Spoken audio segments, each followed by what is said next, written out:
Namaste and welcome, dear viewers. We are Liju Joseph And Alifska Lawrence. from Bhavan's Indian Education School, Kuwait.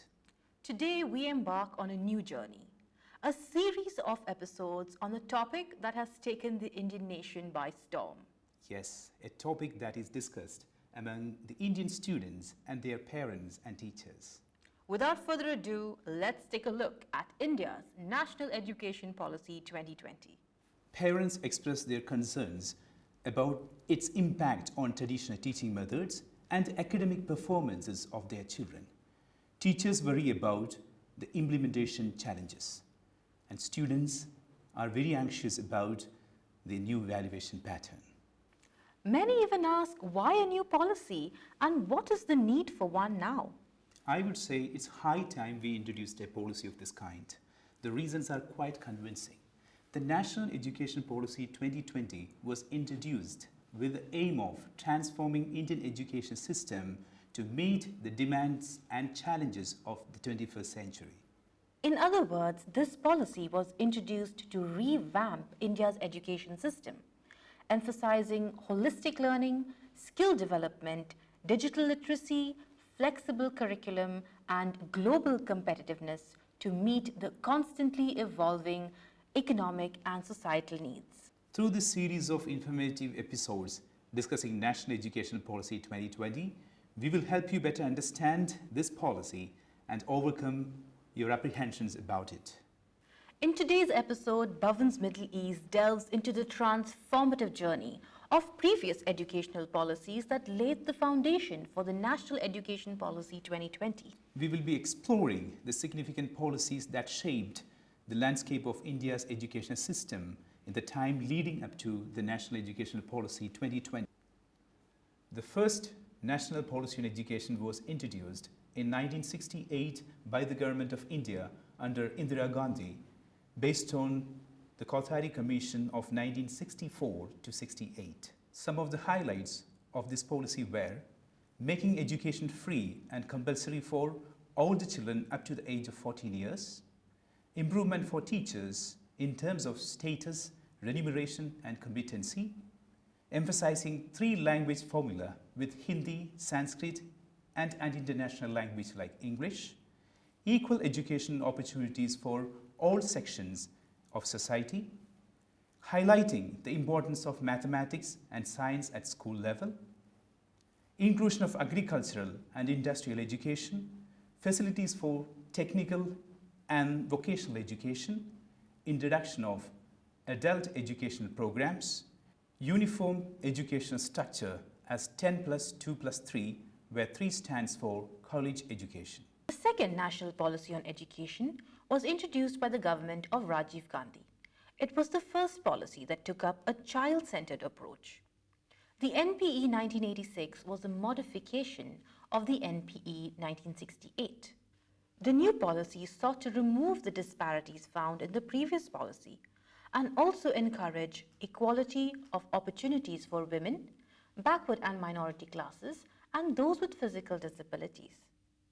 It also wanted to ensure and encourage the provision of incentives for tribal families to send their children to school.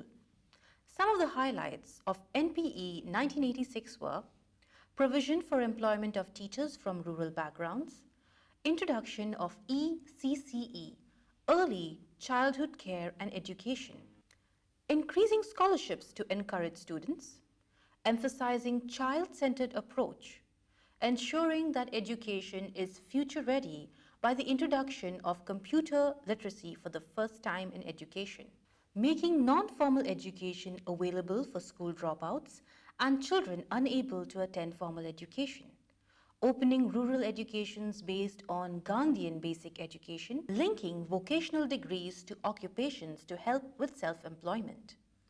Also, under the previous 10 plus 2 plus 3 structure, this policy further divided education up to grade 10 to 5 plus 3 plus 2. It is important to note that the introduction of open universities, Kendriya Vidyalayas, Navodaya Vidyalayas, Sarva Shiksha Abhiyan, midday meals, and the use of information technology in education was brought about by NPE 1986. The NPE of 1986 was modified in 1992 by the government of Narasimha Rao.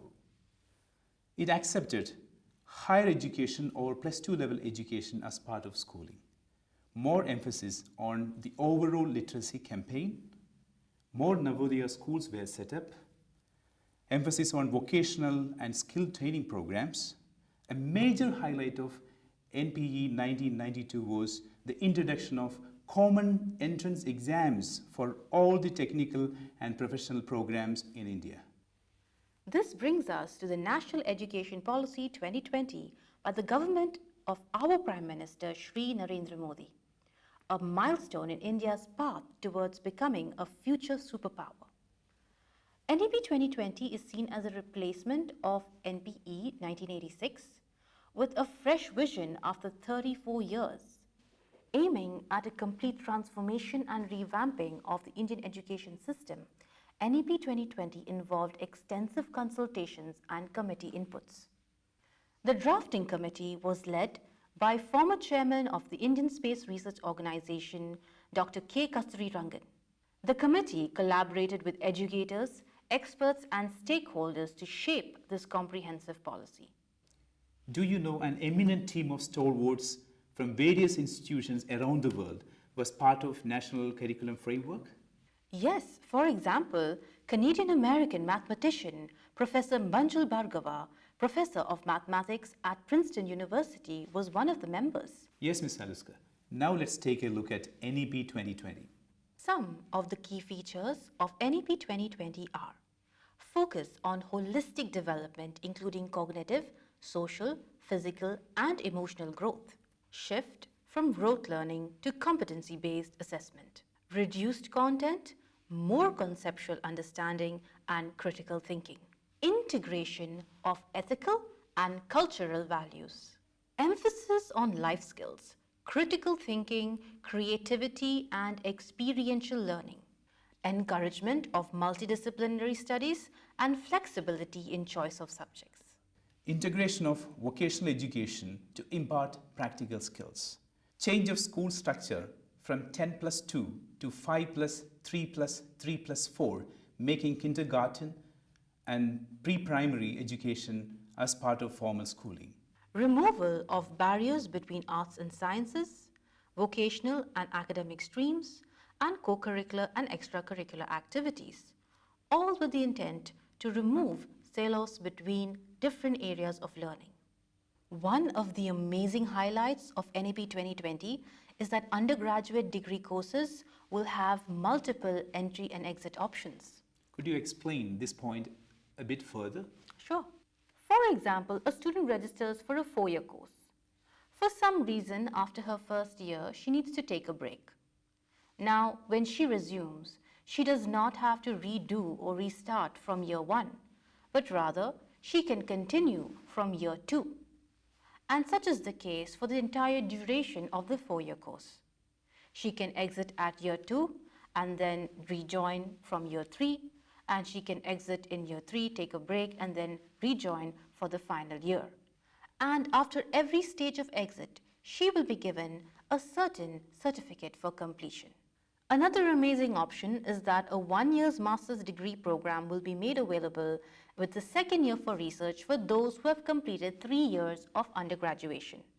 And these are just some of the highlights of NEP 2020. We hope this episode has been very useful for you to have a quick outline on the educational policies introduced in India. NEP 2020 is truly a masterstroke in education. If implemented effectively, India's future generations will benefit tremendously, shaping them to become second to none globally. In the following episodes, we shall take an in-depth look at the National Educational Policy 2020 that has already set out to radically transform the education system in India.